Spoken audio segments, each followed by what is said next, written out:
Video લેક્ચરની અંદર આપણે Windows server 2008 શું છે અને કેવી રીતે વર્ક કરે છે એનું ઇન્ટ્રોડક્શન જોયું હતું. આજના વિડિયો લેક્ચરની અંદર આપણે જોવાનું છે different additions of Windows server 2008. 2008ની અલગ અલગ જે એડિશન્સ છે એ શું છે અને કેવી રીતે વર્ક કરે છે એ આપણે જોવાનું છે. તો during a project that ઇન્વોલ્વ્સ the choice of the operating system known the differences and the features between the candidates is crucial to better argument within the negotiation. This article aims to show the difference between additions to the Windows Server 2008 family. શું કહે છે કે કોઈ પણ project જ્યારે આપણે start કરીએ છીએ કે પ્રોજેક્ટ ઉપર વર્ક કરીએ છીએ ત્યારે વેરી ફર્સ્ટ ચોઇસ આપણી શું હશે કે બેટર ઓપરેટિંગ સિસ્ટમ હોવી જોઈએ, સારી એવી ઓપરેટિંગ સિસ્ટમ હોવી જોઈએ. બરાબર. તો અહીંયા અલગ અલગ એડિશન્સ આપેલા છે કે જેમની અંદર અલગ અલગ ફીચર્સ હશે, અલગ અલગ ડિફરન્સ હશે. બરાબર. જોઈએ કેવી રીતે અલગ અલગ એડિશન્સ વર્ક કરે છે વિન્ડોઝ સર્વર 2008ના. તો વેરી ફર્સ્ટ જે એડિશન છે Windows server 2008 standard addition.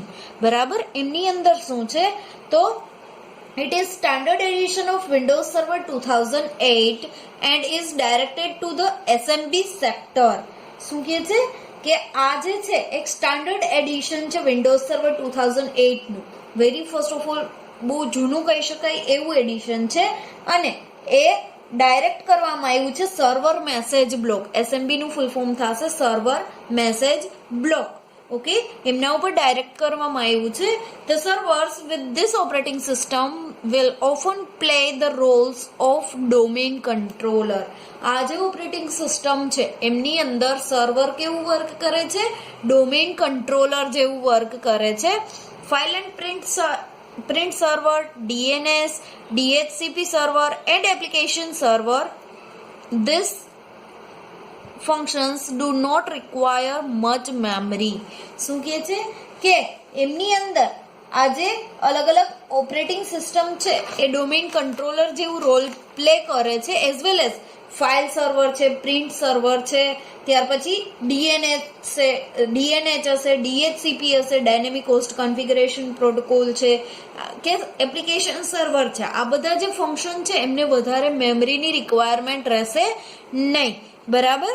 The 32-bit server version supports up to 4 GB of RAM and up to 4 processor in SMP configuration. શું કહે છે કે એમની અંદર જે 32 બીટ નું વર્ઝન હશે, જેવી રીતે આપણા ફોનની અંદર 32 બીટ હોય, 64 બીટ હોય, સેમ એ રીતે આમની અંદર જે 32 બીટ નું વર્ઝન હશે ઓપરેટિંગ સિસ્ટમનું, એમની અંદર 4 GB RAM એન્ડ 4 પ્રોસેસર હશે. એઝ વેલ એઝ નેક્સ્ટ છે 64 બીટ નું વર્ઝન જે છે એમની અંદર 32 GB RAM હશે એઝ વેલ એઝ 4 પ્રોસેસર્સ નો યુઝ કરવામાં આવતો હશે. અહીંયા SMP નું જે ફૂલ ફોર્મ છે, SMP નું ફૂલ ફોર્મ છે symmetric multiprocessor.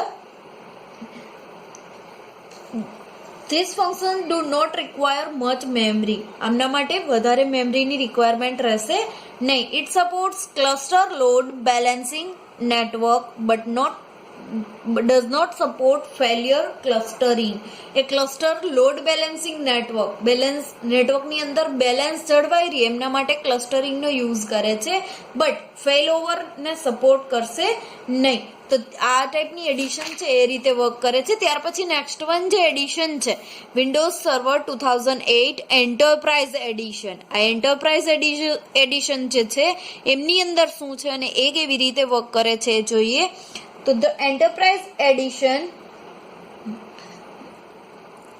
will be indicated for large companies running heavy application like SQL Server 2008 or Exchange Server 2007. This application will require more memory than the standard edition supports. શું કહે છે કે આ જે enterprise addition છે એ generally કોના માટે work કરે છે કે કોઈ લાર્જ કંપની હશે, મોટી એવી કંપની છે, મોટું એવું ઓર્ગેનાઇઝેશન છે જેમને જે હેવી એપ્લિકેશન્સ છે, મીન્સ કે જે વધારે સ્પેસ રોકે છે, જે વધારે મેમરીનો યુઝ કરે છે, એ ટાઈપની એપ્લિકેશન્સ યુઝ કરવાની છે. જેમ કે SQL સર્વર 2008 છે, એક્સચેન્જ સર્વર 2007 છે.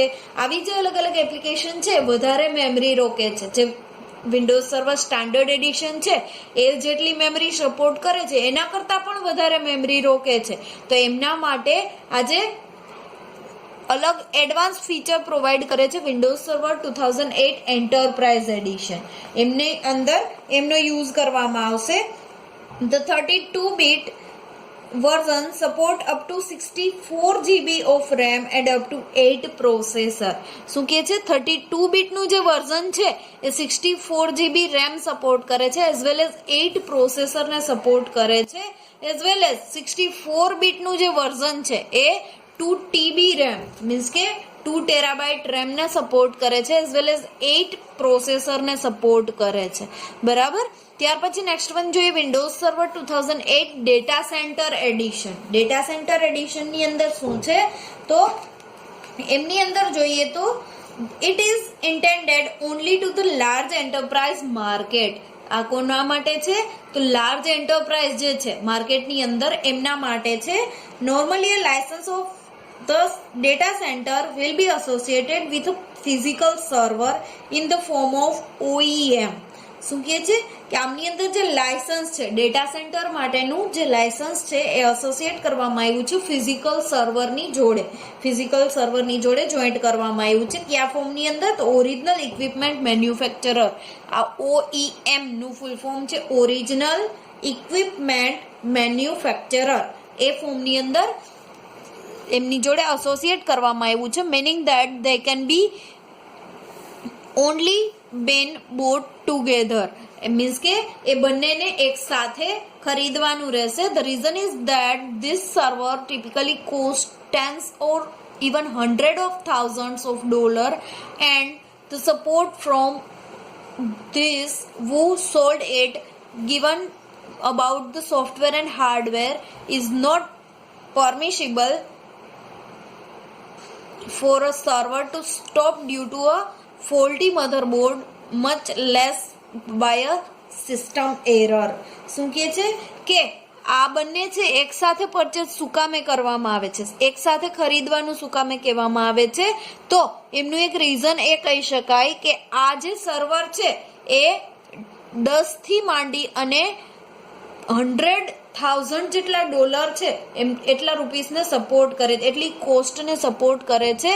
અને આ જે સોલ્ડ કરવામાં આવે છે મીન્સ કે જ્યારે વેચવામાં આવે છે ત્યારે એમની જોડે હાર્ડવેર અને સોફ્ટવેર બંનેને વેચવામાં આવશે. એઝ વેલ એઝ એમની જે સર્વર છે એમને પરમિશન પ્રોવાઈડ કરવામાં આવતી નથી. જો એમની અંદર જે મધરબોર્ડ છે એમની અંદર કોઈ ફોલ્ટ હશે કે પછી કોઈ સર્વરની અંદર એરર હશે તો આવી સિસ્ટમ છે એ ક્યાંય પણ વેચાશે નહીં. બરાબર. તો આ રીતે ડેટા સેન્ટર એડિશન વર્ક કરે છે. ત્યાર પછી નેક્સ્ટ વન છે Windows web server 2008. This edition is indicated only for servers that run IIS services.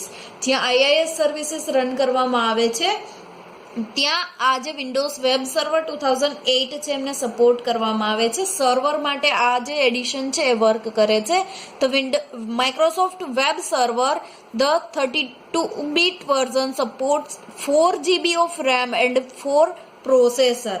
શું કહે છે કે એમનું જે 32 GB નું વર્ઝન છે એ 32 બીટનું જે વર્ઝન છે એ 4 GB RAM ને સપોર્ટ કરે છે, એઝ વેલ એઝ 4 પ્રોસેસરને સપોર્ટ કરે છે, એઝ વેલ એઝ 64 બીટનું જે વર્ઝન છે એ 32 GB RAM એન્ડ 4 પ્રોસેસરને સપોર્ટ કરે છે. ત્યાર પછી નેક્સ્ટ વન છે Windows server 2008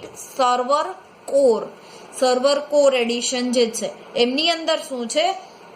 The all edition of Windows Server 2008 have two types.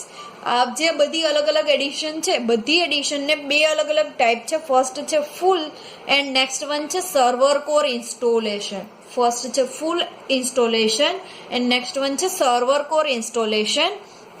Full installation is where most functions are managed via GUI or CLI server core run only in CLI. શું કહે છે? ફૂલ installation કોને કહી શકાશે કે એમના જે અલગ અલગ ફંક્શન્સ છે એ ગ્રાફિકલ યુઝર ઇન્ટરફેસની જોડે પણ વર્ક કરતા હોય, as well as command line ઇન્ટરફેસની જોડે પણ વર્ક કરતા હોય. ગ્રાફિકલ યુઝર ઇન્ટરફેસ એટલે બટન પ્રેસ કરીએ અને કંઈક વર્ક પરફોર્મ થાય એને કહેવાય graphical user interface. And CLI કોને કહેવાય? કમાન્ડ લાઇન ઇન્ટરફેસ કોને કહેવાય? કોઈ કમાન્ડ આપીએ અને કંઈક ટાસ્ક પરફોર્મ થાય એમને કહેવાય કમાન્ડ લાઇન ઇન્ટરફેસ. બરાબર? ડિલીટનો કમાન્ડ આપીએ અને ફાઇલ ડિલીટ થઈ જાય છે કે પછી એમને કહેવાય કમાન્ડ લાઇન ઇન્ટરફેસ. ડિલીટનું બટન પ્રેસ કરીએ અને ડિલીટ થઈ જાય ફાઇલ એમને શું કહેવાય? Graphical user interface. બરાબર? તો આ જે ફૂલ ઇન્સ્ટોલેશન છે એ બંનેને સપોર્ટ કરે છે, જ્યારે સર્વર કોર ઇન્સ્ટોલેશન છે જસ્ટ CLI ને જ સપોર્ટ કરે છે, કમાન્ડ લાઇન ઇન્ટરફેસને જ સપોર્ટ કરે છે. બરાબર? તો આ રીતે સર્વર કોર વર્ક કરે છે. It has two direct implements. First, a reduction in the attack interface, which means that the attacks of malicious agent is decreased. એમની અંદર બે અલગ અલગ ઇમ્પ્લિમેન્ટેશન કરવામાં આવે છે. ફર્સ્ટ ઇમ્પ્લિમેન્ટેશન શું કે એમની અંદર એજન્ટનું ડિક્રીઝ થશે. The second implementation is that once running the server will have fewer components requesting for the installation are simpler as less memory and processing. એમનું જે ઇન્સ્ટોલેશન છે સિમ્પલ હશે as well as less memory, ઓછી memory રોકે છે processing માટે. The most of time you can use MMC and add a snap in for the configuration your server core, enabling preferring